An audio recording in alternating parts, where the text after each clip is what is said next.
Jim. He's dead. Welcome to Improv Autopsy and the first of 2 Richard Paul episodes.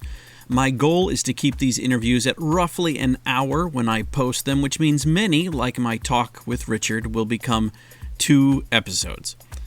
Richard is a longtime friend of mine and is one of those special people who can be both highly analytical and highly creative, without one adversely affecting the other. Richard is a part of Creativity Effect, whose mission is to unlock creativity in individuals and keep organizations relevant. With over a decade of experience empowering leaders at all levels to build innovative teams and organizations, they can help you too. Richard's title is Facilitator and Experience Designer, and he's well-versed in design thinking and has run many a session in the Innovation Lab. I should say that Creative Effect is not a sponsor of this podcast, but is a part of Richard's life and is a plug that he wanted me to make, and I'm happy to do so. Richard is one of those people who lives improv best practices in his life as well as on stage. He's accepting, he's non-judgmental, and he adds to all he does. Richard is a fearless improviser and is an ensemble member at SAC Comedy Lab in Orlando, Florida, as well as being a member of Offsides, a group that I co-founded in Central Florida in the aughts. I've performed with Richard many times, both at SAC and at improv festivals, and he has been instrumental in my improv journey. In this episode, we talk about Richard's introduction to improv, what SAC Comedy Lab was like when he first got connected. We talk about AI a bit and some implications and applications, former groups Richard has been a part of, and a bit about the influence economics has on improv communities. I hope you enjoy Richard's Improv Autopsy. Welcome, Richard Paul, to the Improv Autopsy podcast. How are you doing, my friend? I'm great. I should preface this a little bit by saying, or letting anyone listening know, that you and I know each other from Orlando when I lived down in Orlando. You were part of SAC Comedy Lab before I joined, before I got connected. Kayla was asking me if I remembered the first time I met you, and I don't know as I do. I don't think I remember the first time I saw you on stage. But do you remember your first encounter with improv? How did you get plugged in? My encounters with improv were back in middle school when I didn't know that's what it was called. What were they doing that, or were you just messing around on your own? Well, in those years, like 7th grade, I discovered that you can get attention from people, and I was starving for attention, realizing that in the hallways you can act silly, and pop culture at that time was like Yo MTV Raps, and so anytime I could do like an impression of like Flavor Flav or Ed Lover and whatnot, or even like doing James Brown up and down the impersonations of James Brown throughout the hallways, like how he would slide on his feet. Yeah. You would just do kind of dumb things. So those just kind of like, that was extemporaneous stuff. But then in 8th grade, I somehow fell into doing a play at the middle school, and I only had one walk-in part. I just walked in and announced the royal ball. It was a play called Cinderella Wore Combat Boots. It was like a satire Cinderella story. Sure. The best satire is Cinderella. Well, this show was dated. Like, it was written in the 60s. So it was like very 60s and early 70s pop references, I guess. But it was just kind of a spoof on the Cinderella story. The day before the show, one of the students who had like the narrator role and the fairy godmother role and one other role, which is about a third of the script, got expelled for fighting. So Mr. Rivet, who looked a lot like Warren Beatty and was very angry about being a middle school drama teacher, I think, just approached me and said, "You're playing the part." And the show was the next day, so we got a podium up and put a big book, and then there sandwiched the script. But for some reason, I had this Herculean moment overnight of somehow learning most of the lines. And during the show, the improv really happened there.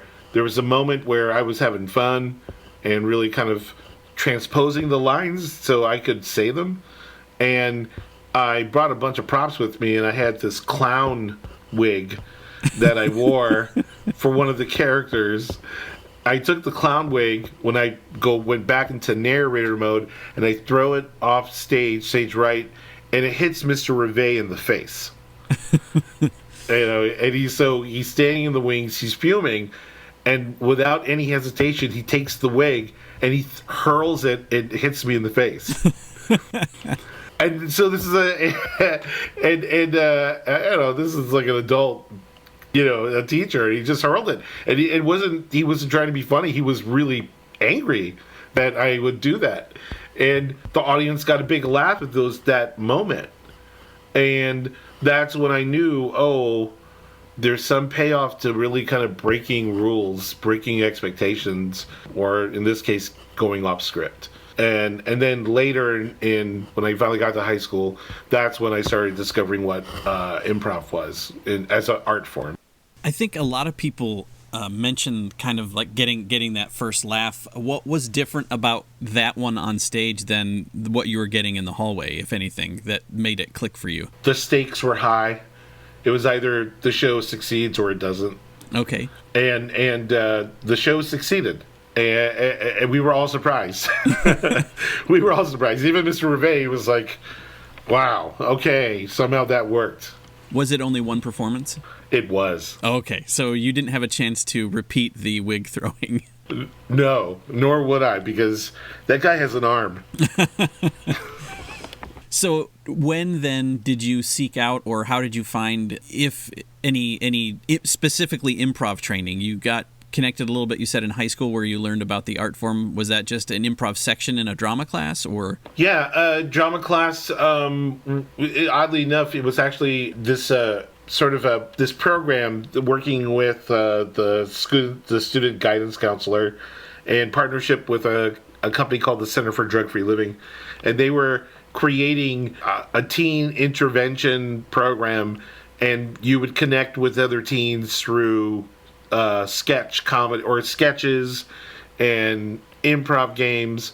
And I just walked in on it one day, and people were doing the classic mirrors exercise, and I was like, what is this? And Rose Vanderberg, who was the expert that they were bringing in to help facilitate the development of this student performance troupe that would use theater to address teen challenges and issues. She was so kind, sweet, a real mentor in my life, and she was just like, join us.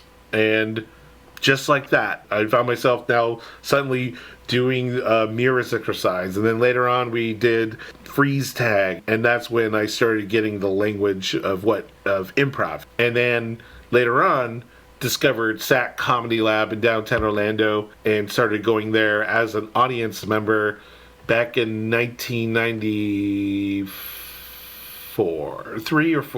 94. So I was like a junior at that point in high school. Do you remember any of those first shows or any moments of those first shows that you saw?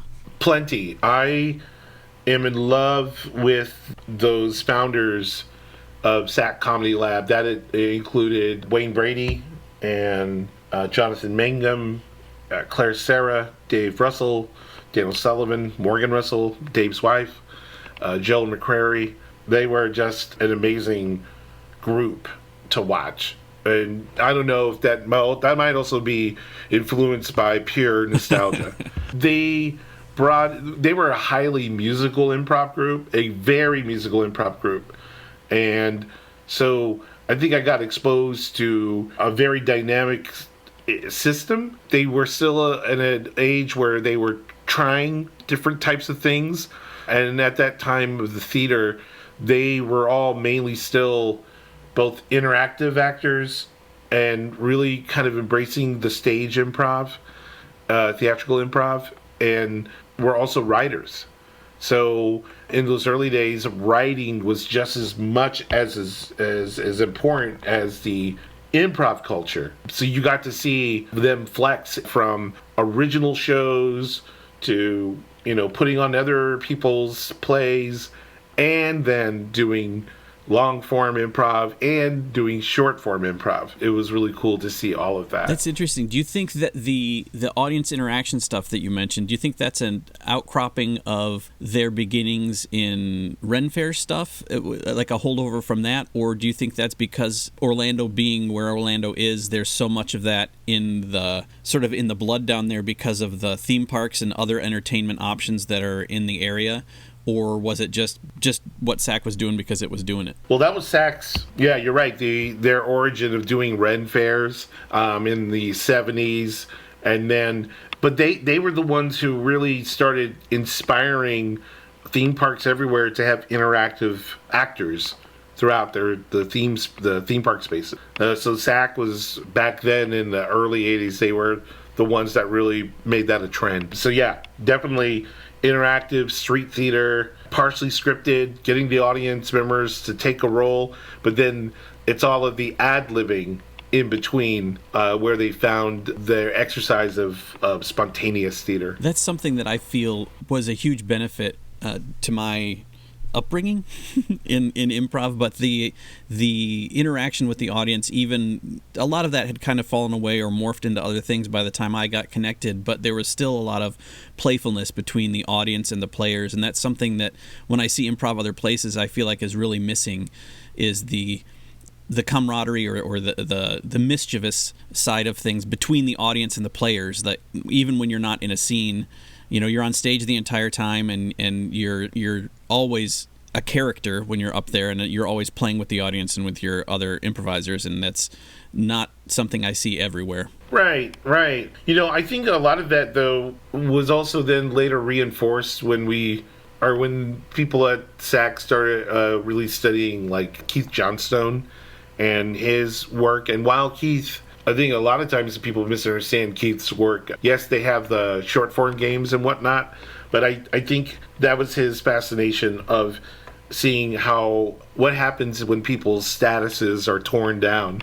What happens when you are on stage and you really care about what just happened, and the audience is like, whoa, this person really is buying into it, and or at the very least that the games were part of the theatrics that he saw from wrestling, right? Professional wrestling, that everyone cares. Everyone's got a point of a care, but in order for people to care, you have to have something to lose. The other side, though, of Keith's stuff is that Keith is very much interested in grounded theater.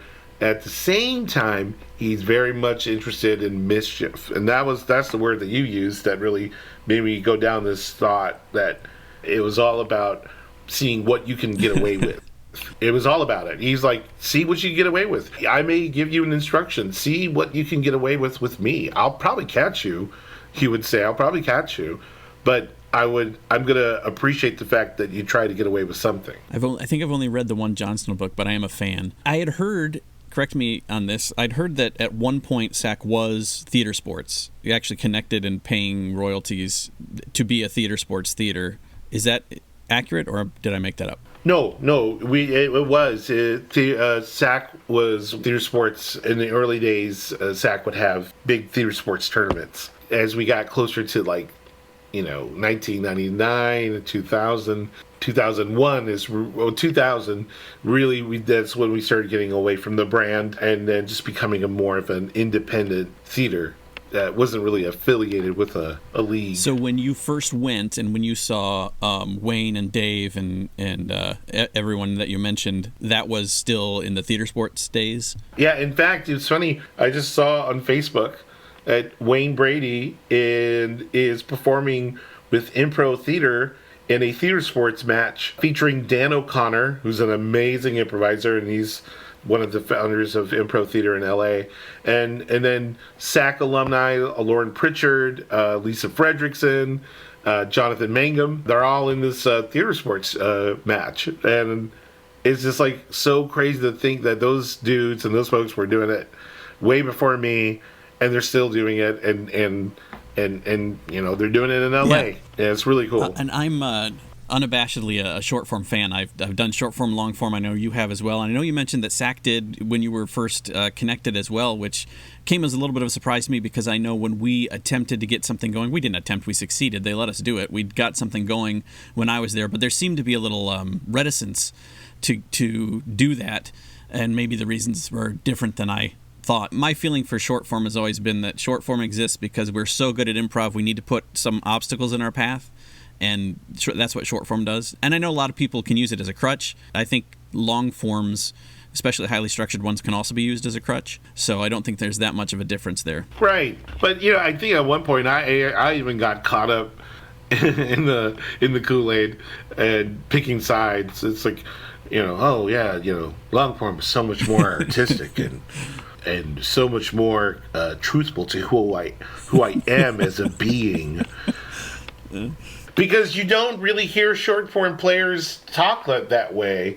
I think more times I hear short form players go, I don't get it. But it's all improv, right? It's just, what is it but other than changing time and space? But for the long forms that SAC did, it really came from more of a narrative tradition. They would play around with some of the Chicago approach of short scenes driven on themes or deconstructing one suggestion, but they didn't take to it as much as they took to improvising full-length plays or improvising a 45-minute musical, because it was just really taking a short-form concept or conceit, and now if you just change time and space, instead of a 5-minute musical, this is going to be a 45-minute musical. That was really more of the sensibility when it came to long form, is how can we tell longer narratives? Yeah. Kayla and I saw Colin and Brad, a show that they did, maybe it was in Lakeland, I forget where, but they did, it was a half-hour crime endowment, and it was absolutely amazing from top to bottom. And the only time I'd experienced a half-hour crime endowment there before then was when things had gone horribly wrong. I knew you were going there. So, because it was nothing that I had ever thought of, like, oh yeah, it usually always lands. That's a game that the audiences love, and usually they land, but when they go wrong, they usually go way wrong. And this one, yeah, it's amazing that you can expand on some of those things, and they can still be excellent when in a short form game, a short form show. Normally it's like, yeah, if after 5 minutes where it's death. Right. I think it's, a really great lesson for anyone, I think, no matter how many years you've been doing it. Watch on Netflix Middleditch and Schwartz. They have like 3 two-man sets that they do.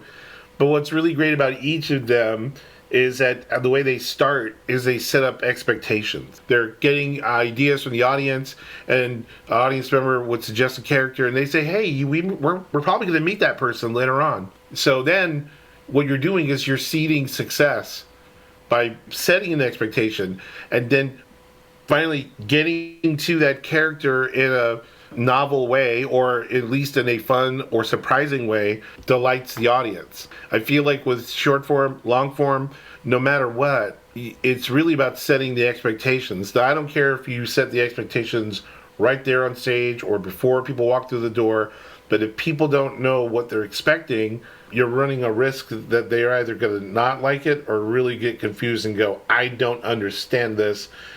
For most people who take improv classes and do shows all the time, they'll get it because they've been in it. They understand it. They understand what's happening because they've been in that context. But sight unseen, or if you're an occasional watcher, you really gotta, the promise has to be made by the performer. Or otherwise it's just going to belly flop. But I think that's true for anything. I facilitate groups for corporate workshops and whatnot. And if you're not telling them what they're going to do, what they're doing, and what they just did, there's always someone's going to say, I don't get what's going on here. Always. So you have to set expectations. Otherwise, there's no promise and there's no contract.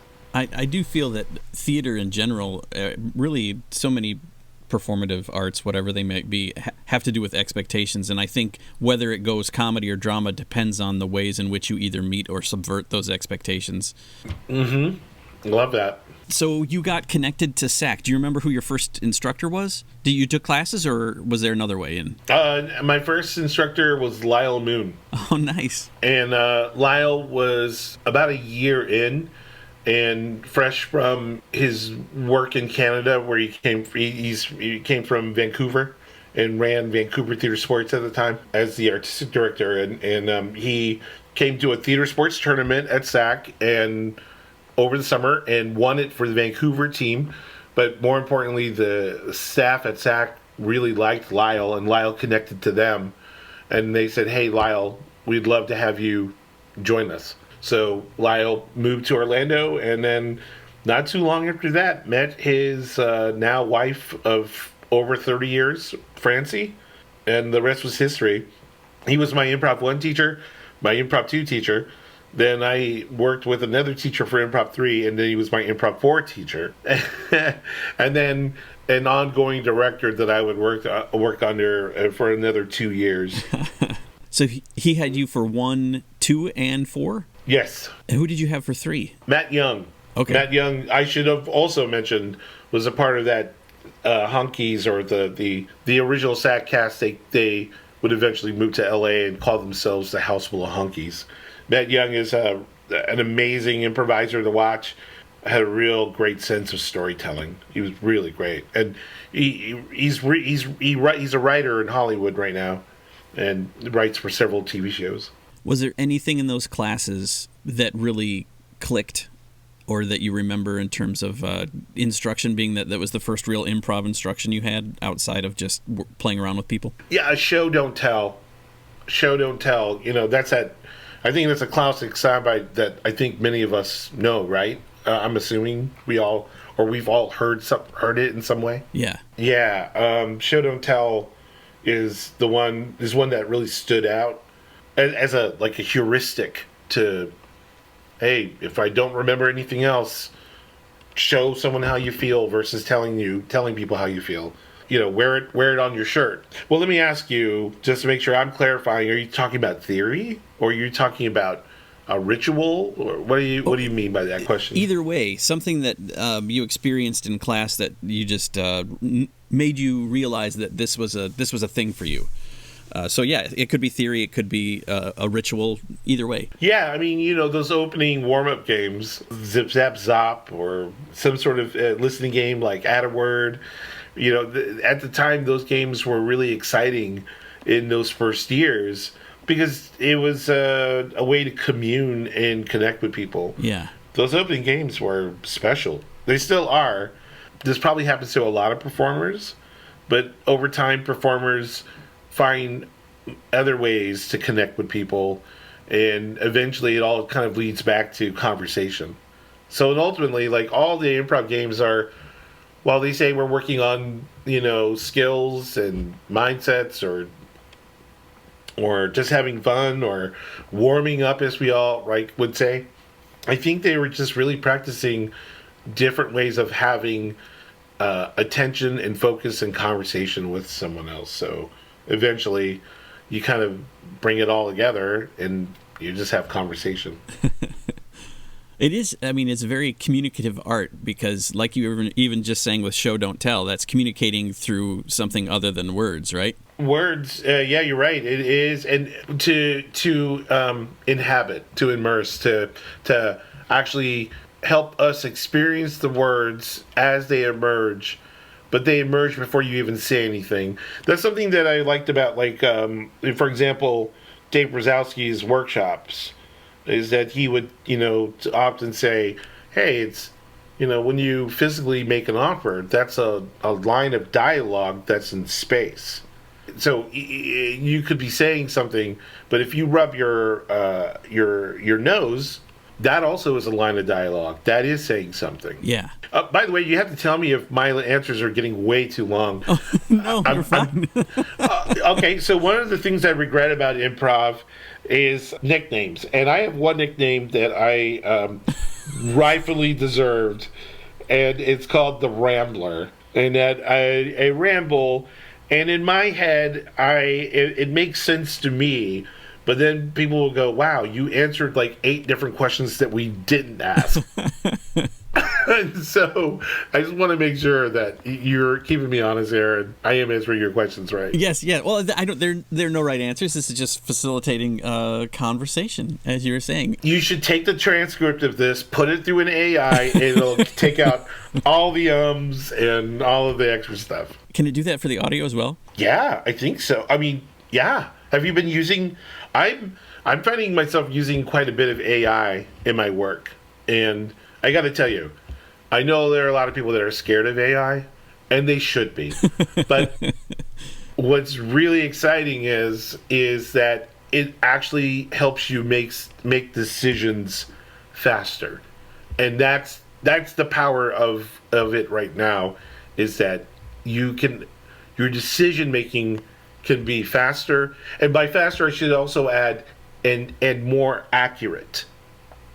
So it's speed and accuracy is what you get when you get really good at using, or getting better at using AI. I feel like at some point we're just humanity is going to be really good at writing prompts, but that'll be it. Writing a prompt, but then shaping the prompt, because it's not going to be perfect the first time, and so you keep shaping it, and now you're starting to see, like ChatGPT, that they even have fields where it's almost like treating the words. You have the prompt, and you're kind of like treating it like as if you're making clay pottery.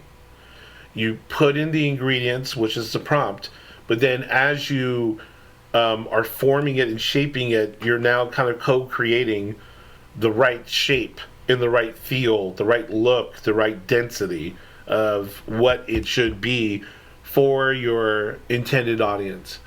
And we can do that without an AI, but it could take people days. But now with an AI, you can accelerate that. And I think the benefit of that is that you can actually do more than you've done before. But of course, I will hold people to their observation or their feeling that, hey, there's a danger in that as well. So AI responsibly, kids. AI responsibly. Do you see an application for improv at all in AI? I know Kevin Mullaney is really into ChatGPT and has been playing around with stuff. Yeah, I do. Not just like the form or theory or approach, that it can turn into a novel way to workshop. It could eventually be a way to translate, because when we talk about improv, I'm sure a lot of what we're talking about is improv as a performance art, but that's not the world I particularly live in as well. I live in this world where we're using improv to help people find solutions to wicked problems. And so improv and AI have this really great intersection of helping people think more critically and balancing critical thinking with creative thinking. So there's a really great problem-solving applications to AI that, if you can solve a big wicked problem, just imagine how much time that might release for people to employ more imagination in their workday and more imagination throughout their life. Because if you just think about, like, I know I'm rambling now, but I have to say this. Just think about what it was like to be Socrates and the great philosophers. If most of their needs were already taken care of by, say, 10 a.m. in the morning, they know where they're going to sleep, they know where they're going to eat, they're clothed, they're feeling good. They spent the rest of their day imagining and theorizing and testing the theory that would help advance civilization and help societies be more adept at development, growing, scaling. Imagine if we lived in a world where we could make things so seamless again that we can go into a whole new renaissance of new idea creation. So that we can now maybe even take improv and reimagine it in a way that can take us to a whole new space that people don't see today. We're kind of seeing glimpses of that, like Alan Alda and all of his work around helping people be better communicators through AI. Or I shouldn't say AI. I'm sorry. Be better communicators through using improv to, like, from that work to using improv to help teach creative leadership to executives, or helping using applied improv to help people solve problems at the front line. You're a healthcare worker, and you keep seeing a problem in the care delivery system at an outpatient clinic, but the executives on the top, they're trying to take the company in one direction. They don't know what you know, but using applied improv and some of those structures, you can actually connect the front line to the top, and the top can make better decisions when they actually know the truth. Because in innovation, as they say, the further you are on the top, the further you are from the truth. So what I find interesting here is what I think you're saying. So correct me if I'm wrong, but it seems like you view AI a lot in the same way that you view improv, which is that it sort of greases the wheels of communication, creativity, and ideation, and is a tool that we can use to make those things easier and better versus something that we are using solely for creation on its own. Can I call you ChatGPT? Because that's exactly what you just did there. You took all of my rambling and you synthesized it. And that's why you and I have remained friends for 25 years. Has it been that long? No. Well, wait a minute. No. You and I met in 2002 or 3? One of those. Do you remember when we first met? Because I don't. I saw you volunteering. Yes. At the concession stand one day. Mm-hmm. And I think this was before a show, but I walked by and I grabbed the concession, and I think you and I said something, and it was a mix of, I was delighted and afraid of you. And I'll tell you why. I was like, what's a guy this chipper doing here behind the concession stand when he should be performing on our stage? And if there's anything I'm going to brag about, I have the ability to point and pick someone and go, I know that person is going to be someone who will be significant to our theater. I could spot it, that certain people have the right disposition, and there's something about them that stand out. And so when I just said, it was like only a 15-second exchange between you and I, but when I saw you, I was like, there's something special about this guy. Well, I hope I didn't let you down. Oh my gosh, no, I look up to you. What are you talking about? Okay, so going back to your improv classes, or the early days, were you ever a part of any group? I know eventually you became a part of Offsides, which was the group that we were in together down there that was just had fun and a few little extra gigs, but we were just having fun together for the most part. Did some festivals, which SAC typically doesn't do, and that kind of thing. But were there any other groups that you were a part of in your improv journey that maybe are still around but you're not in, or are no longer around? Yeah. I mean, I wanted to do as much improv as possible. So while I had my opportunities at SAC, I was working with different groups all the time. And whether it was coaching a group or performing with a group or even just volunteering in some way, it was always, or even one-offs, a lot of one-offs, right? Offsides is the group that continues to endure in its iterations, but the other groups have long since gone. So we can talk tea about them. Well, I'm a bit of a, not, I don't know if connoisseur is the right name, a collector of improv group names, because so many of them are so terrible. So I'm curious as to what some of them were called. Yeah. If they had names. So Second Base was an early improv group. Okay. Was there a reason that it was called that? Was there anything behind it? No. I mean, it was never. We never discussed it. I mean, it was never told to me why it was called second base, but I would assume maybe because of the implication of the term. Okay. Okay. That we got to second base. I don't know. It was a fun group though at the time. From where we were in our development, it was a fun group of people. There was the Speakeasy Improv, this kind of group that was around for a little bit in just outside of Orlando, what we call the Longwood area, and it was at this bar. A lot of bar prov, baby. A lot of bar prov. And it was there was a lesson I got from the guy who was running it, this guy named David. I don't think it was the most centered troupe. I think there was really being run by one or two big egos. I'm not trying to be offensive when I say it. It's just that the whole group would defer to just these two people, and David in particular.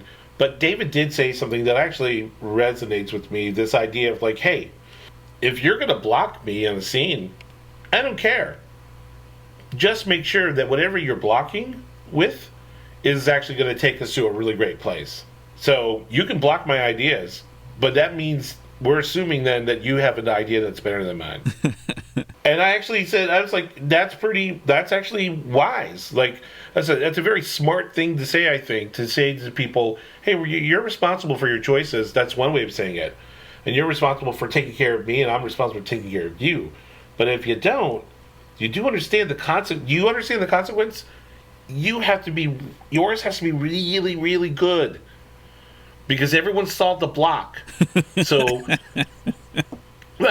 so it has to be really good in order for people to give an accident forgiveness. Yeah.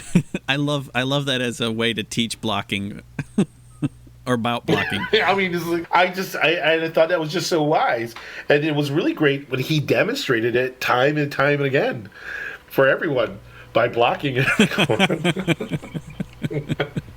But he had really good ideas because he was a very charismatic guy. Not always the best storyteller, but he was so charismatic that the audience was just in love with him. Is he still performing somewhere? He's a professional dance instructor. Oh. Yeah. And he's still teaching. And, I mean, yeah, he's a big deal in that world. And he's telling people, you can sweep my leg, but you better have a dance that's a lot better than the dance I was doing before you knocked me over. That's right. That's the only way I'm going to forgive you almost breaking my leg. Yeah. But yeah, and then another group, 6 Degrees. Yeah. That was a group that I think you and I shared in common. Yes. Those people are around still, and they may still work in some way with each other. I'm not sure. But 6 Degrees, I mean, here's the thing. My experience with improv groups is that at the time, you felt what you felt. But if you could look back with some bit of fondness, or at least look back and ask yourself, what can I learn from that experience, then you realize that you wouldn't change a thing and it was all worth it. All of those groups, especially like Second Base and Offsides and 6 Degrees, is the biggest lesson between all three of those is that you got to cheer people on. Educators know and familiar with the name Carol Dweck, who's a psychologist and known for popularizing growth mindset. That theory, and part of the growth mindset, you have a growth mindset when you are cheering the success of others and you're not jealous of them. In fact, you are wanting to learn as much from them as possible so you can get better. So the more they succeed, the more it's more good for you. And all of those three groups, I always felt like I always saw that, where, wow, that person just rose to greatness. I gotta get a little bit more. They're intoxicating to watch. I gotta watch them again and really understand why that works. For example, a very specific example, in our group Offsides, whenever I see you and the late Greg Yates improvise scenes together, it was always a chef's kiss. It was just really wonderful to watch. You guys were so connected and playful, and found what was special about two characters without having to go to big, grandiose stories like, oh no, we got to sell 1,000 pizzas in 1 hour. You didn't have to do that. It was more these characters that found something ironic and are generally going through an experience together. So I was like, man, I want to steal that. I want to know how does that work, to see two people just kind of playing characters where they're living together, just characters living. I think we gravitated toward that at some point as well, and maybe it's because we, doing the short form like we would do on the weekends, that when we were doing our own stuff, we were just playing around with other things, other ideas. But I think it bled over and made our short form better. Oh yeah, no, yes, I definitely think so. Yeah, I mean, all these groups, you learn lessons. Yeah. You also learn what not to do. Well, yeah, we'll get there in a second. I just want to say one other thing about 6 Degrees, and that's, that just kind of dissolved. I wasn't a part of it if there was any sort of meeting where it's like, okay, we're going to stop this. So I feel like it just kind of dissolved, yeah? I mean, we're talking about a very specific context here, because I don't know who how far the spread is of your eventual podcast. Like, people in Europe would be eventually listening, right? So in Central Florida, at the time, you had very few improv venues. They actually still have very few improv hard, brick and mortar venues. But you have an active community. You do have that. And at the time, there were changes. There was changes of leadership at various groups, and also a desire for improvement and growth, but also to shed off what might have been seen as groups that are not aligned with or people not aligned with the mission, the vision of an organization.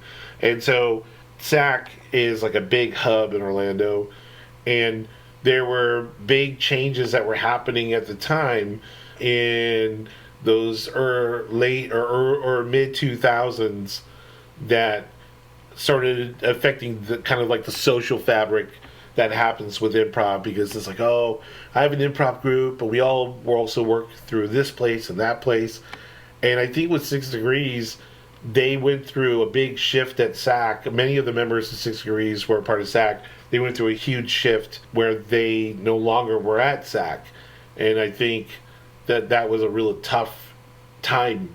And the idea of kind of continuing and moving on as a bespoke improv group and doing their own things, just the passion just sort of left. And then people eventually found their own stuff, their new ways of occupying time, or new ways of exploring talents. Some of those people have gone on to work for like Lego, and some of those people have their own shows away from improv, but are really popular and doing really well. And so I think that's what happens sometimes, is something doesn't go right. You go through a period of going through the dark of the soul, and then once you go through the other side, you go, hey, yeah, maybe this improv thing is for me, or no, I'm going to use those skills to build into another career. Yeah. And so that's what happened. There was changes throughout, and so those groups no longer existed, because at the time their vision was improv. Then everyone went through their changes, and now everyone had a whole new, entirely different vision. Yeah. And I'm hoping to talk to some people who have kind of gone through that type of situation, in terms of like they were doing improv at one point and now they're not really living an improv-centric life, because I think it's an important lesson for a lot of people out there that maybe are a little at sea, and it's that you don't have to give up the joy or a lot of the things you've learned in improv and a lot of the improv mindset, but maybe you can apply that somewhere else and be even more successful than you've been on an improv stage. I'm a firm believer that there are a lot of takeaways in improv that can be applied other places. And of course, and then the caveat here is Richard knows that he's only speaking from his reality of the story. Yeah, ditto, me too. So I want to make sure that that disclaimer is made, especially to all the other people that were a part of it, because I don't want anyone, it's a fine line to look back at the past and not get so caught up with it again that you start to vilify, or you pick, oh, this person was on this side and this person was on another side. And it's like, that's why I'm saying it's like, if you keep asking, what can we learn from it, then you start to look back at the past with affinity. Yeah. Including the people that you may have had a hard time with. You go, you know what? I'm grateful that they didn't make it that easy. I'm better today than I was then. Yeah. Well, in fact, I'll say this. I mean, I think some of the best teachers are the ones who gave you or would give someone the hardest time. At least you would know how you would not want to treat another person. Yes. Well, and the sort of the impetus for this, or the guiding light for me for the podcast, is that we can learn from our mistakes and we should celebrate our failures. So let's probe your brain, Richard, to see if you can remember any of those. So you started performing at some point. Do you remember your first show at all? Yes. Oh, you do? For good reasons, bad reasons, or just because it was your first? It was magical. That's great. It was everything. It just was on fire. The audience was for it. About 130 people and a 150-seat theater. The players were just so open and inviting. My first show, it just felt like something was divining through all of us. That it wasn't us trying to be clever. It just, something was working through us. And that was more of an affirmation of everything that had come before, rather than the moment that things clicked, right? Yeah, right. And then the second show, everything sucked. Do you just remember the feeling, or do you remember, and can you pinpoint if there's a reason that it was that way, or? Well, one was there was no expectations. For the first one? For the first one, there was no expectations. Like, let's have fun. And the second scene I ever got to do in front of a live audience at SAC, at that level, was, the host turned and it's like, you guys are going to improvise a musical. And it was just like, okay, that's what we're going to do. And we did it. That was the fun of that, is that you really felt like you were taking some real risk. Yeah. Because, I think professionals prepare and you rehearse, just like a lot of people compare improv to that of sports. And that with the exercises and tools and games that you're practicing for when you're in front of the big crowd. We never practiced musical improv. We just did it. But what was great was it was great. And no one had an explanation for it. It was great. So was that move from the host to call that for you, was that just something they would call? Were they trying to set you up for failure, or was it because you'd never done it? No. The culture back then was trust that you got it, trust that we all have it, and so oftentimes back then the hosts would never tell anyone what they were going to get, and that was just sort of cultural. But that's not neither good nor a bad thing. And all rituals, all things should be questioned. We just didn't question it because at the time, I think the mindset was, well, this is the wisdom. The wisdom there is be open, be flexible, or, like Bruce Lee, be like water, right? And that was just sort of the prevailing wisdom at the time. But there's nothing wrong with another wisdom of saying, hey, practice makes perfect, and we're not looking, we may not ever get to perfection, but man, we could be impressive. And that's one thing I know for certain in improv. It doesn't matter how funny you are. If you're impressive, yeah, being impressive beats funny, hands down, every single day. And if you could be funny and impressive, well, then you deserve an Oscar. Yeah. And I think if you can fail with dignity, that's impressive. Yes. How many of us, though, ever feel that failing is dignified? Yeah. I mean, you want so badly for it to go right, for a number of reasons. You may have family in the audience, and it's like, okay, here's a fail. I one time went to a business trip in L.A., and I had a group of us. We had some downtime, and I was saying, guys, we got to go and check out I.O. tonight. We're going to be seeing like some of the best improv groups in the country, and there's some really notable groups that were, with great notable performers that I think a lot of us in the improv world know. We go there, and all of the sets sucked. It was abysmal, and I think they were feeling it too. And afterwards, I'm thinking to myself, "Oh, maybe something happened, and everyone's just not feeling it." Afterwards, they all looked at each other, and the only thing we could think to do was let's go to In-N-Out so we can feel better. And and so I was so sure that it was going to succeed, and it didn't. And so that embarrassment of, you took people's time. Like, I took 2.5 hours out of 8 people's life. Like, those are 2.5 hours where they could have maybe discovered the cure to cancer, or they could have incepted with a baby. I mean, there could be a number of things, of great things they could have been doing with their lives, and I convinced them to spend their time watching abysmal work. And that's my failure. And so just imagine when people are improvisers are going to put on a show, and maybe they have a talent agent. Like, there's a lot riding on it. And I don't care how religious you are. Oh, you must let it be when the moment. Let it go. It's like you can't lose a mortgage doing improv unless you do too much of it. But there's no real risk when you go on stage. However, when you start tying the improv performance to aspects of your life, you have a girl you're trying to impress, your parents are in town for one night only, you're taking a risk. And the cast should know about it, so the cast does everything they can to make you look great. Yeah.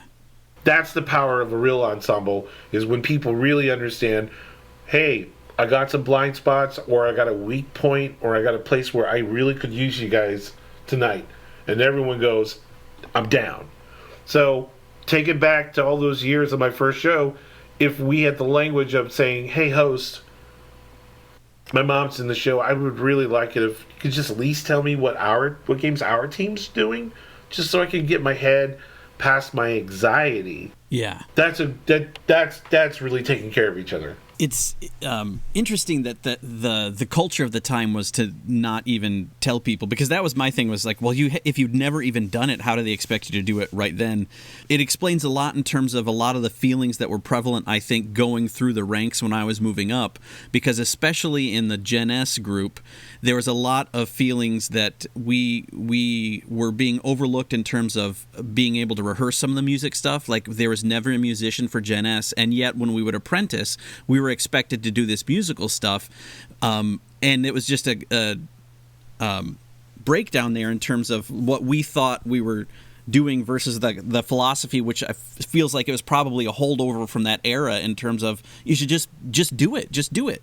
Well, I think to add to that, and this probably could get me fired from working at SAC, but I'm going to say it, is that there is always a challenge within any group or any theater, especially if you maybe have more than one show product. We're really now talking about business, that shows have to differentiate. And they have to also be mindful of the kind of value they give back to the audience and give back to the business. And the fear, I think, that owners or leaders of a theater, I'm just going to use the word organization, have is, well, wait a minute, if you guys are doing this and they're doing that, and then you're all kind of doing things that are getting more and more similar, and how do we differentiate? So you could differentiate and say, oh, well, these are our student performers, but these people have been performing a long time and with consistencies. So you really can't. You can do that if you want. Back at the SAC system, one of the big differentiators is that in the main stage shows, you see musical improv featured prominently with a musical director playing multiple instruments or at least a keyboard, and the actors would jump in and do various genres of music and things like that, and or scene challenges, and that would be an extra differentiator. So I think the other issue that no one really talked about, because unfortunately it's the bias of people that run a company, it's like, well, you're not full time, so why are we talking about it with you? Yeah. Yeah. But if they really had strong, open conversations about it, they would say, hey, we do this purposely so we can differentiate. Now, if we all could maybe put our minds together and find how we could maybe include music in your nights, but find further differentiation between the groups, then we may feel more comfortable.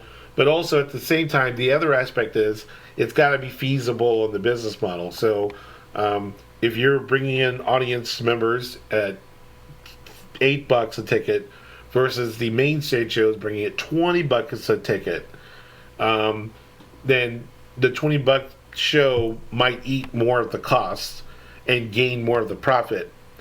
And so if you can't afford, or you feel like this is not meeting the margins you want, and you go, oh, well, we like to give you a musician, but until you guys can make an 80% or 60% profit margin for us, and that way we've got actually money, after all of our, we pay out all of our costs, we're in the black, we actually have profit, then we'll give you 5 musicians. You know? But those are the conversations that people honestly have. And they don't even have those conversations honestly in other companies. But those are the conversations that everyone has to have nowadays because everyone's a stakeholder. You just have to be smart on how you have the conversation. Yeah. So that's my take on that. The other thing I think that we misunderstood was because we wanted practice, right? We wanted to be able to do everything you didn't have when you were told to do the improvised musical that first time is what we wanted. We wanted rehearsal, playing with and learning how to sing and sing with an improvised musician and whatnot. But the ensemble, the professional ensemble, didn't have that. They were just a hugely talented group of people that rarely, if ever, met and rehearsed together improv at SAC. Well, a lot of those people, over the years, they had many other experiences before you, but they also had parallel experiences performing in live theater or doing TV and film, performing at the theme parks, Universal, Disney, SeaWorld, at other shows like back in the day, Capone's, the Civic Theater, the Orlando Theater Project, Mad Cow Theater. One thing I will say, and this is not really researched by me, this is all anecdotal, but I think I'm right on this. I'm noticing that improvisers and actors that emerged out of the 1970s and 80s, many of those people actually came from theater backgrounds. And they actually had real classical training. When I watched the old SAC ensemble, Aaron Shore, who later became the executive producer and showrunner for Everybody Loves Raymond, he was a capoeira artist, Brazilian jiu-jitsu, and do this flying high kicks and everything. He was a mime, he was a juggler, he was a musician, and he was a writer. Dan O'Sullivan, professional juggler, could juggle like 12 different bowling pins at the same time. Troubadour in the highest sense of creating music. In fact, he teaches people how to play ukulele. He's a professional coach and has made a good business for himself doing that. A writer and a poet and vaudevillian. Like Joel McCary, classically musically trained. Like you had a lot of people who had actual classical training, but as more and more improv has become more popular, then you started seeing that other people were able to come through from different traditions. Because what was the most important is Not necessarily, it transferred from how many skills you had to what kind of voice can you give, meaning your point of view. And which is great because I think it kind of very much democratized improv, but at the loss of you're not seeing people that have really, or the development of classic theater skills is now it kind of roughly achieved doing improv, whereas those people who went to classical training and whatnot already show up with the kind of quality on day one of an Improv One workshop, and you go, okay, this person definitely has had theater training before.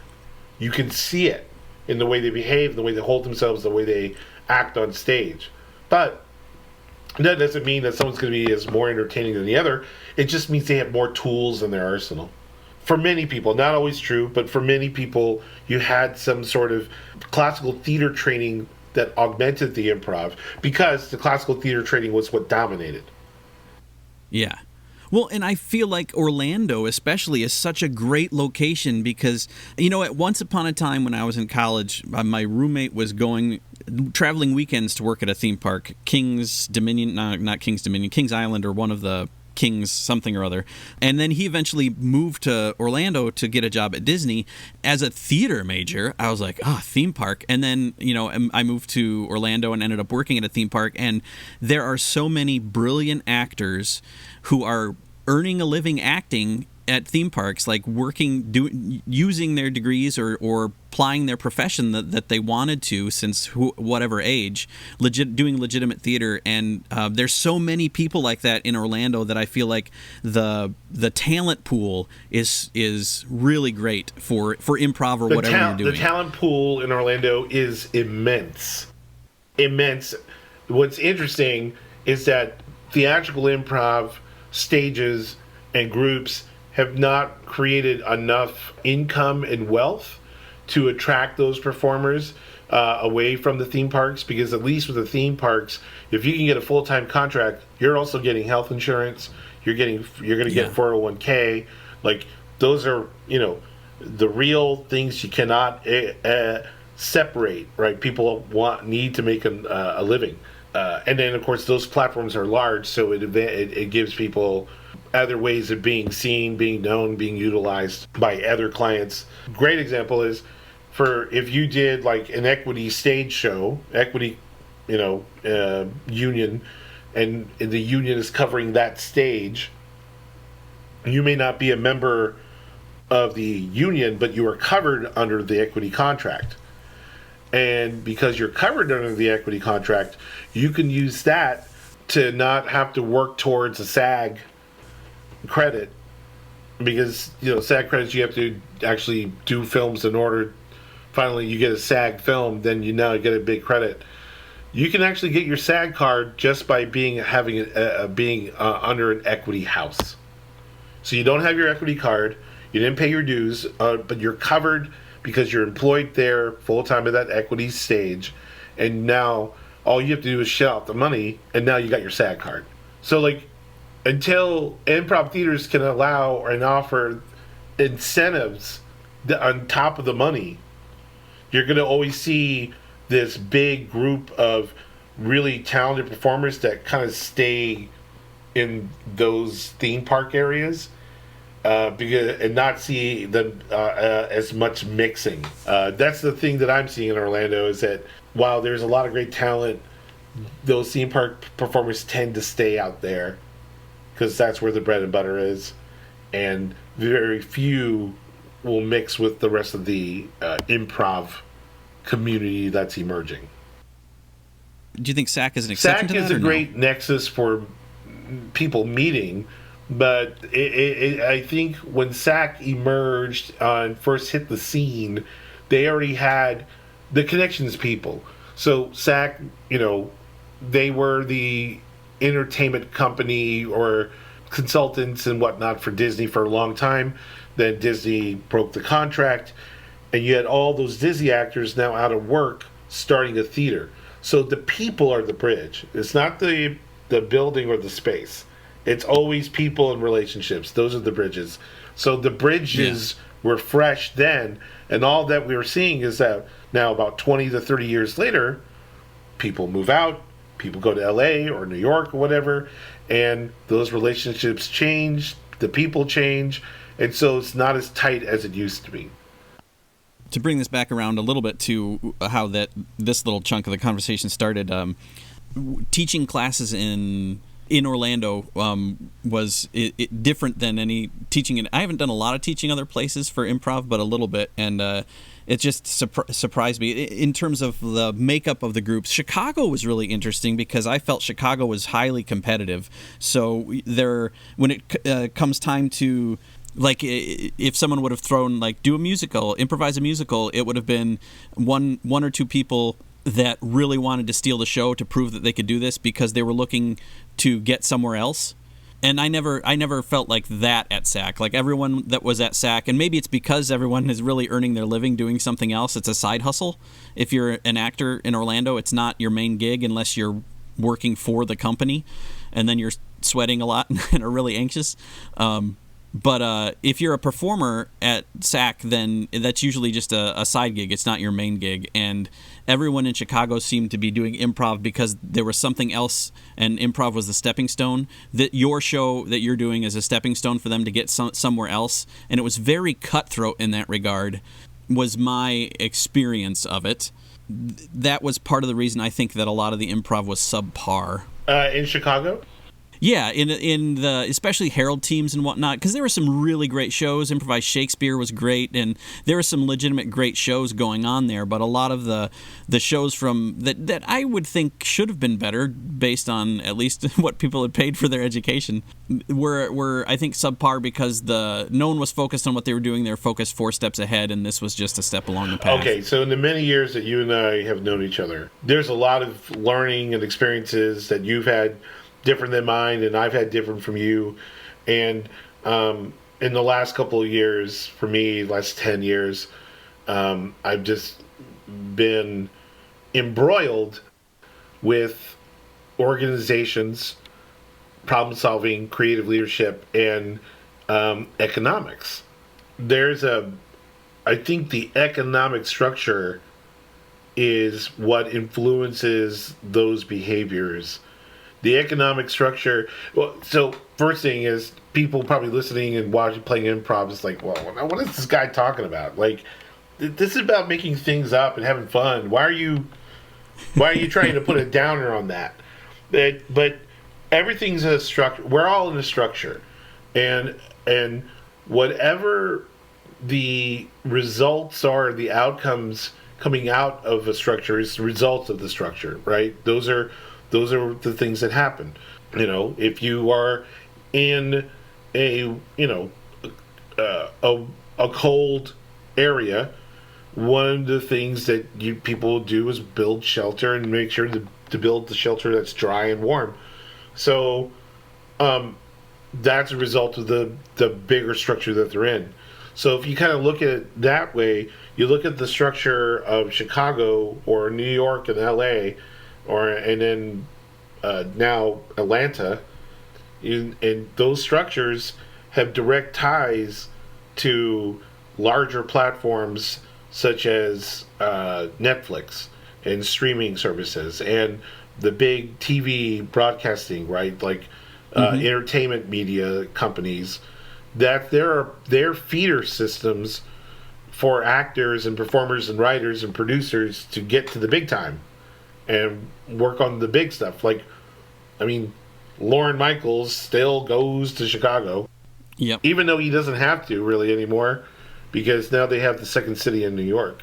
But they're looking for talent, and that's the chosen community. We have so many talented people here in Orlando. Yes. But the echelon, the highest level of economic success for a artist is at the theme park level, and that's where it stops here. And if you're here, you're going to live comfortably. You're going to make more than enough money to buy a house and so on, and build your, So people and artists here in Orlando often look for stability to either stay or level up, or maybe save enough money in order to go to where they really want to go and make it big in LA. But you guys are Chicago and those cities, they are already a part of the bigger ecosystem. So that's why it's going to be competitive, because they know that out of the 5,000 or 7,000 people there, only the 10, 15 of you are going to be chosen. Well, and, that goes back to what we were talking about when you were talking about being just thrown the musical and then the zero expectations and how it differs if you have family in the audience. It differs a lot when Lorne Michaels is in the audience, when you know that somebody of that caliber, somebody who could literally change your life, is out there. There's a lot more nerves, a lot more anxiety that present, and it's harder to just have fun and perform at 100% when you don't have those additional if pressures. You're the host of that show, you better have told me what you're having for breakfast. I want to know everything. Okay, but where are you going to stand when you tell me what game you're doing? Yeah, stand next to me. And that, I feel like that pressure was definitely there. I think things are changing a little bit. I have yet to be. Charlie went. I don't know how you can see Charlie, but to Logan Square, which is a new improv theater. Logan Square Theater, maybe what it's called. I forget. Improv Logan Square. But there's an improv theater that started there that seems a lot more relaxed because they're nobody yet. So I think you can just go and have fun and do good work versus some of the other places where there's still a lot of pressure. That future of IO is still kind of up in the air just because people don't know the motives behind the people that bought it. So the people who bought it, right? I don't know a whole lot about the IO situation, but I do have some idea or understanding of Second City, for example. But my understanding is that you have these investment companies that see the value in terms of the reputation of these groups in these spaces, and that then is about creating new product that they can use to monetize based off of past successful models, regardless of how management ran things before. And that private equity group that bought Second City, they're like, we're going to focus on the corporate improv. We're going to, because, especially with the success of Second City and their relationship with Radical Candor, and as many organizations uses Radical Candor as a way to help teach people how to have frank conversations with each other. And then now they're tied to a master class. Like, they're on master class. They're featured on master class teaching Radical Candor using Second City. So you can monetize those products. And so that's right now the playbook. And that's what I mean. It's like people want to think that, improv is this fun thing you do or you escape to, but there is no escaping capitalism. Yeah. There's no escaping macro and microeconomics. We're in this country. We're all going to be subject to it. Yeah.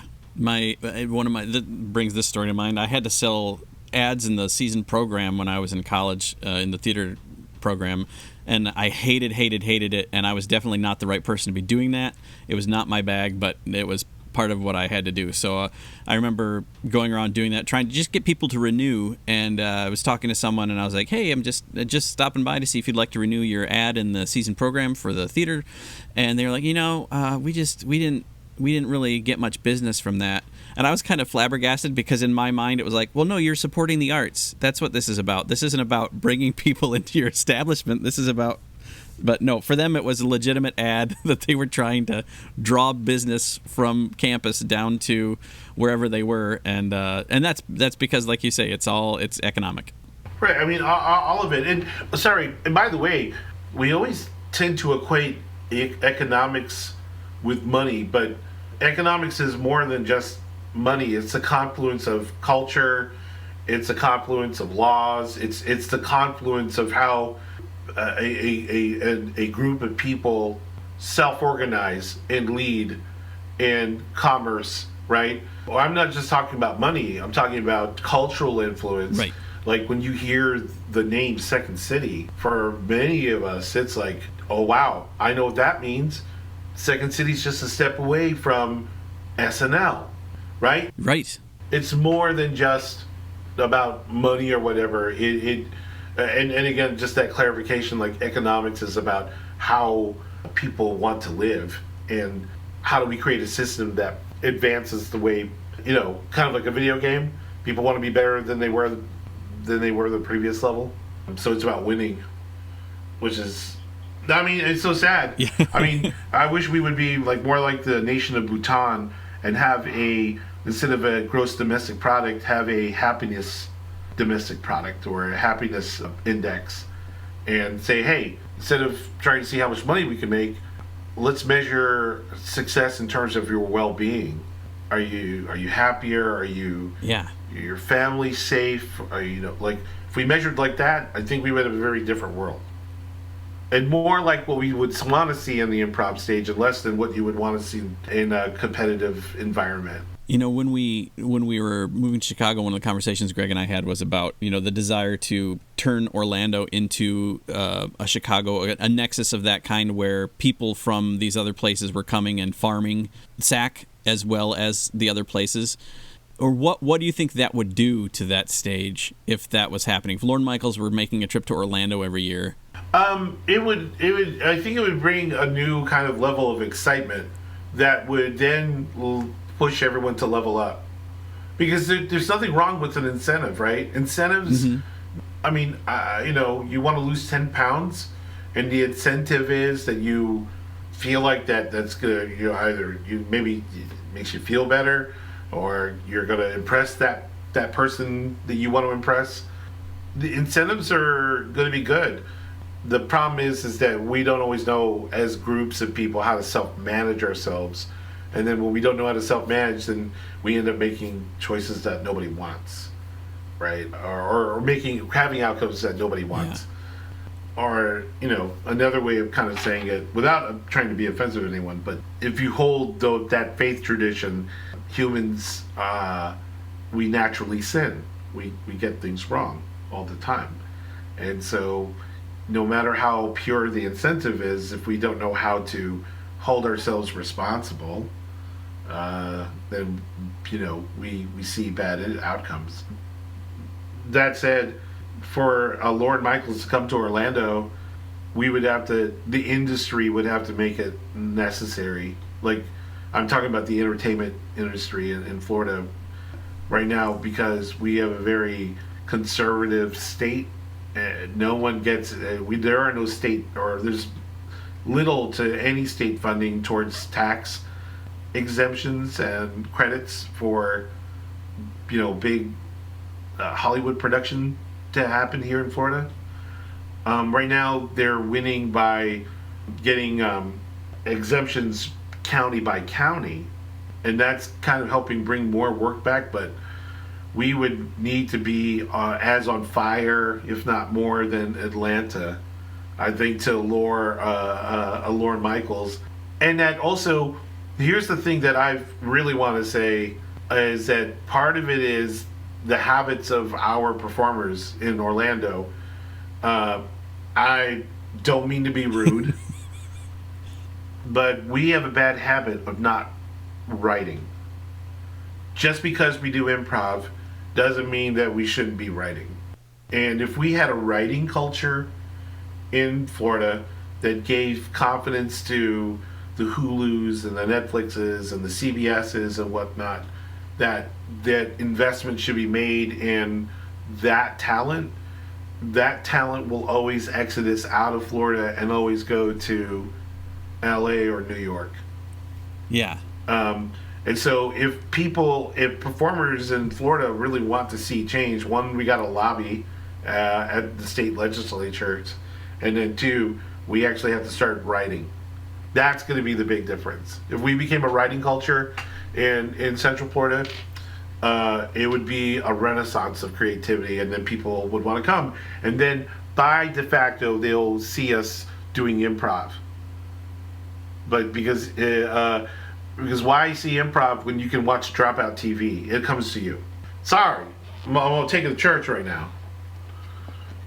I mean, that's the like I said when ages ago when I had that conversation, because we and I still feel this, that the talent is there. There's so much talent in Orlando, and maybe the difference is there's not the same ambition as there are other places. I know I've never had that ambition to move to LA and to attempt any of that. That's never been a draw for me. So maybe that's it. Maybe everyone's just content in Orlando. That could be a part of it, I guess. Well, that's what I was saying earlier, that once you get to that like theme park level and they're paying you regularly and it gets comfortable, that it's like why would I want to shake things up unless I want to move into management or I want to move into more of a creative position. But even then, those casting directors, they know that after a while, or the writers, they're now one and the same, that I'll build my cred here in Disney, and then when I'm ready, then I'll go and try to push into Broadway or whatever.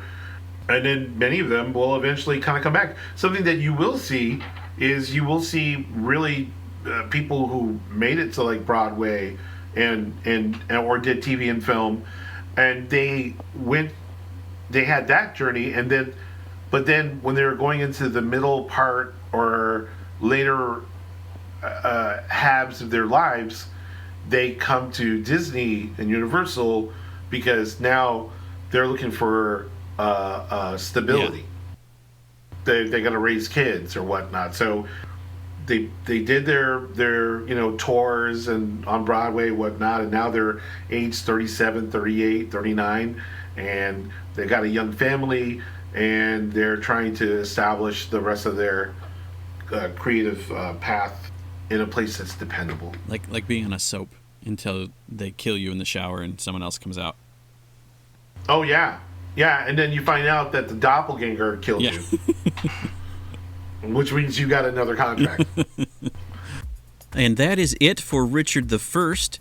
Richard and I talk some more, so be sure to listen to the next episode where we talk about improv failures, some lessons learned, some aspects of post/notes, the power of empathy, and I ask Richard my Proust questionnaire /Bernard Pivot /Inside the Actor Studio questions.